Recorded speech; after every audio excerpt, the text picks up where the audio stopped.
gimana caranya lu ngatur keuangan lu dulu deh. Lu jangan pikirin bisnis modal atau pusing-pusing mikirin yang lain. Udah atur aja keuangan lu, ya kan, simpen buat masa depan lu.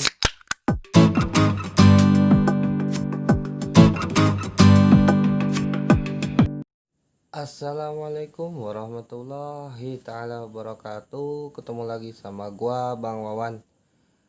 Gua kali ini di video kali ini akan menjelaskan ke lu tentang cara memulai usaha part yang kedua.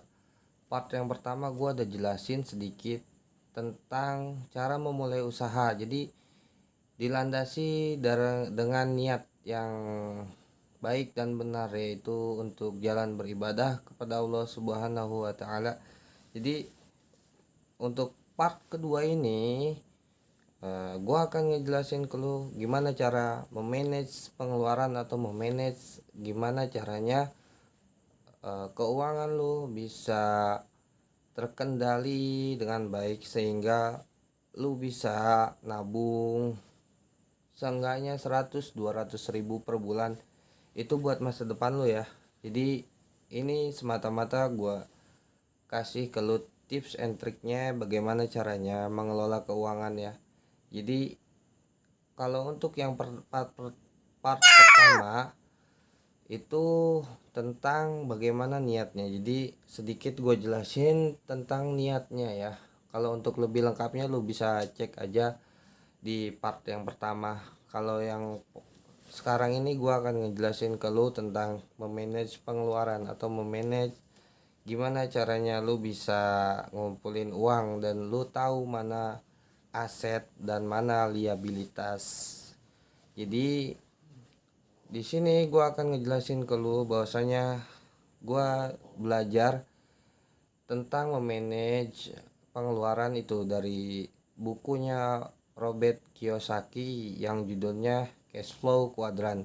Jadi di sana ada draft laporan keuangan yang nantinya gue share ke lu semua ya. Jadi lu bisa ngisi tentang draft pengeluaran dan pemasukan lu dari mulai karyawan atau lu usaha, dan dengan memulai laporan keuangan sedikit banyak lu nantinya bisa lebih dewasa lagi dalam pengelolaan keuangan, lebih bisa mengontrol mana yang harus diprioritaskan mana yang enggak. Jadi ada laporan keuangan harian, sebenarnya semuanya bulanan, cuman kalau gua ini versi gua ya, jadi gua menambahkan sedikit tentang laporan keuangannya. Jadi gua edit gimana sedikit gimana caranya versi gua. Mudah-mudahan lu bisa ngikutin dan lu bisa sedikit banyak bisa lebih dewasa dalam mengatur keuangan. Jadi yang pertama ini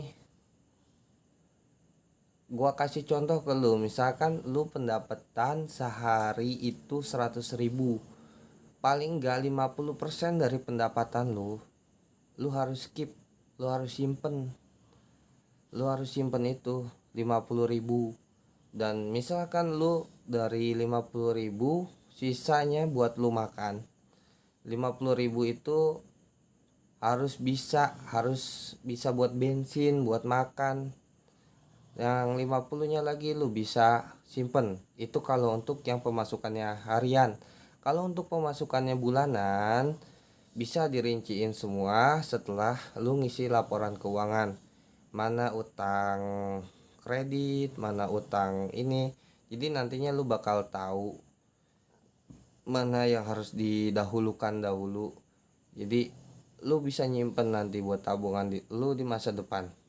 Terutama gue lebih senang lu menabung yang nanti pada akhirnya itu bakalan jadi modal buat bikin usaha. Nah dari situlah jadi mulailah sedikit dulu, misalkan sehari 5 ribu, kalau seminggu 25 ribu, misalkan selama sebulan lu bisa ngumpulin duit 100 ribu. Dan itu dimulai dari hal yang kecil, misalkan lu masih nganggur, Ya lu posting-posting jualan temen, lu cari-cari sampingan, duitnya jangan lu habisin gitu aja boy. Maksud gua lu simpen lah buat masa depan lu simpen tuh duit, lu kerja capek ya kan, terus duitnya lu habisin gitu aja, ya sayang banget. Kerja ibaratnya, lu lihatlah orang tua lu kayak gimana cari duit, maksudnya coba sisihin sedikit banyak, kurangin pengeluaran yang nggak penting.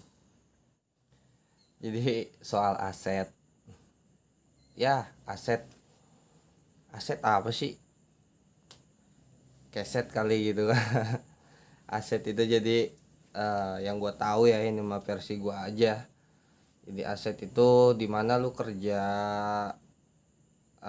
sampingan dan tanpa lu harus susah payah dapat penghasilan, tapi lu bisa dapat penghasilan tanpa lu kerja, gitu aja simpelnya deh.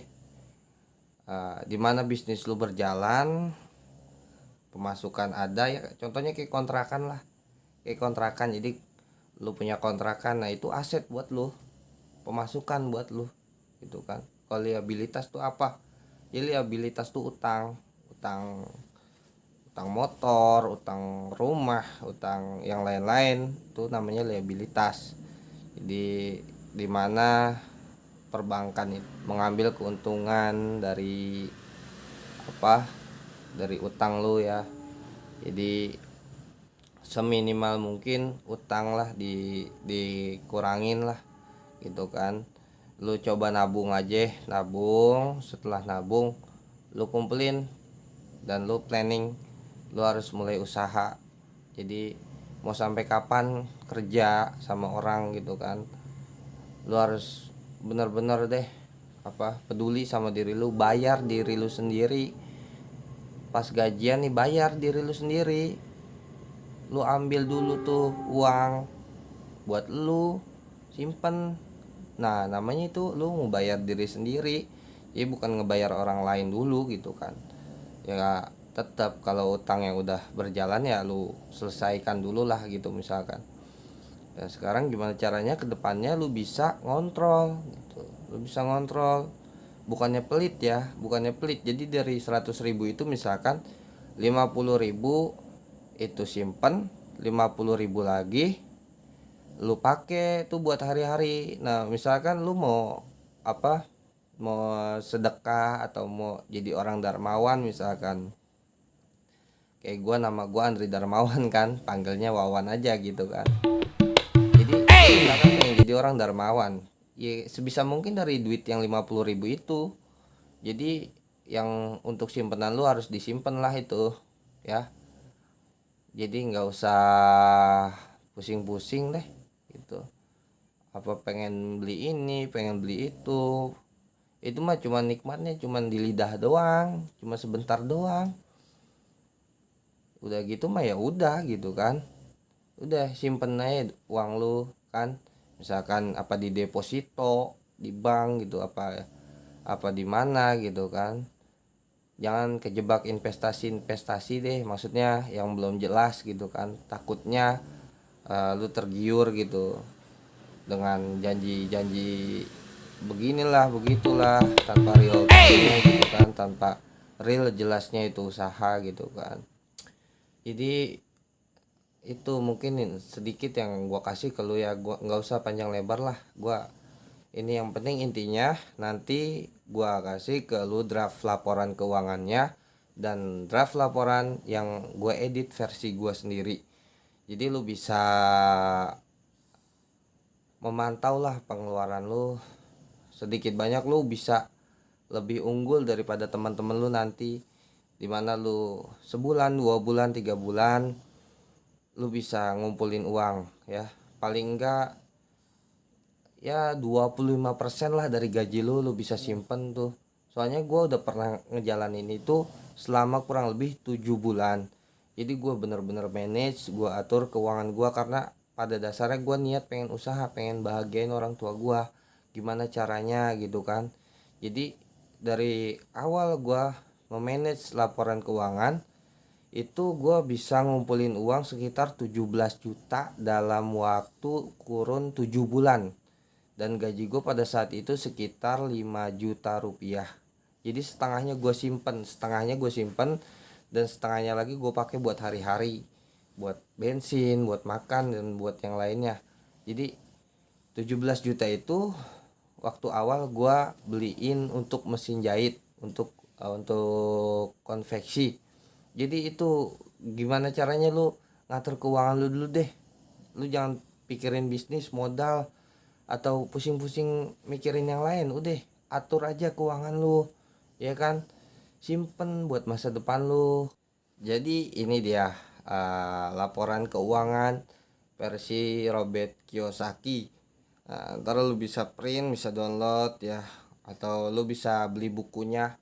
Itu sangat manfaat banget buat mengubah mindset lu, mengubah pola pikir lu ya. Jadi kita ini di kenapa sih, maksudnya yang kaya makin kaya, yang miskin makin miskin. Ya bukan berarti gue udah kaya ya, enggak gitu maksudnya. Ayolah kita sama-sama belajar berpikir lebih kritis gitu. Jadi anak muda jangan ya santai-santai gitu maksudnya. Ya santai-santai boleh lah gitu kan. Tapi ada waktunya untuk lu mikirin masa depan lu gitu. Bahagiain orang tua lu. Wah, itu kewajiban kita sebagai umat Islam gitu kan. Maksudnya sebagai umat beragama, umat bersosial gitu kan. Itu kita ya, kalau contohnya kalau gue yang muslim gitu kan, itu bakalan manfaat banget. Kayak misalkan lu nanti nyantunin anak yatim, lu ngasih makan orang banyak, lu apa, lu sodakoh ke masjid. Waduh, itu pahalanya luar biasa boy. Kan salah satu amalan yang nggak akan terputus itu ada 3 amalan yang nggak terputus. Kata Rasul itu kan ada tiga. Yang pertama adalah ilmu yang bermanfaat, ilmu yang lu share, lu kirim. Misalkan guru ngaji lu gitu kan, ngasih ilmu lu bisa sampai lu bisa baca Al-Quran, sampai lu bisa ngaji Al-Quran. Itu bermanfaat, ngalir terus pahalanya gitu kan. Dan misalkan itu lu ajarin ke orang lain, dan dia juga bakalan kebagian, guru ngaji lu bakalan kebagian. Kayak gua gini nih, gua nge-share ke lu gitu kan, ilmu tentang bisnis. Nah ntar lu share lagi nih ke temen lu. Nah temen lu dapat, jadi sedikit banyak dapat ilmu pengetahuan tentang usaha. Wah itu ibadah bro maksudnya gitu kan ya. Jadi bukan gue promosi ya, jadi itu bagian dari ibadah kita yang nggak bakalan putus nanti setelah kita dikubur, dimana keluarga kita ninggalin kita, semua anak istri ninggalin kita, ya harta kekayaan ninggalin kita gitu kan, mobil motor yang bagus gitu kan itu ninggalin kita. Yang setia sama kita ya amal doang gitu, amal ilmu yang bermanfaat yang pertama ya, ilmu yang bermanfaat gitu kan. Kalau yang kedua ini yaitu apa, sodakotun jariatun, sodakoh yang terus menerus gitu kan, yang terus menerus sodakoh gitu kan. Nah itu jalan usaha salah satunya, lu bisa sodakoh lebih banyak nantinya gitu kan. Bukan berarti sekarang lu nggak bisa sodakoh, sekarang sodakoh lebih bagus juga untuk ngedobrak nantinya, ngebuka jalan lu yang lebih baik gitu kan. Jadi yang ketiga ini tentang apa, amal yang tidak terputus ini, yaitu tentang anak yang soleh dan solehah, waladun soleh dan solehah gitu kan.